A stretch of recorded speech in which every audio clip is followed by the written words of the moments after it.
लड़का फसाना अजाइब पढ़ रहा होता है।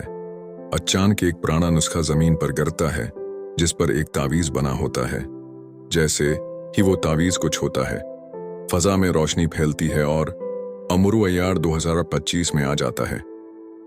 जदीद दुनिया का मुशाहिदा। अमरू अय्यार अब एक ऐसी दुनिया में है जहां लोग जंबील के बगैर ही हर चीज निकाल लेते हैं। मोबाइल से उसे ताजुब होता है। लोग सवाल भी खुद से नहीं करते, गूगल से करते हैं। हर शख्स एक दूसरे को फरेब दे रहा है, लेकिन कोई उसे अयारी नहीं कहता, बल्कि कंटेंट कहता है। मरकजी पैगाम, प्लॉट ट्विस्ट। अमरू को जल्द ही एहसास होता है कि इस दुनिया की सबसे बड़ी जंबील सोशल मीडिया है।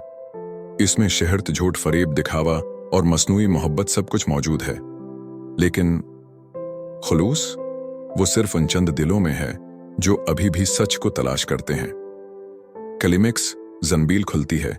एक रात उमरू एक नौजवान को देखता है जो खुदकुशी करने वाला होता है। वो इससे पूछता है, क्यों जान देना चाहता है? लड़का कहता है, सब कुछ है, फॉलोअर्स, शहरत, मगर अंदर कुछ नहीं बचा। तब उमरू अपनी जंबील खोलता है, मगर इस बार इसमें कोई चीज नहीं निकलती। वो मुस्कुराकर कहता है, जिंदगी का सबसे कीमती खजाना जंबील में नहीं, दिल में होता है, और तुम्हारा दिल अभी जिंदा है। इख्तिताम। उमरू अय्यार वापस जाता है।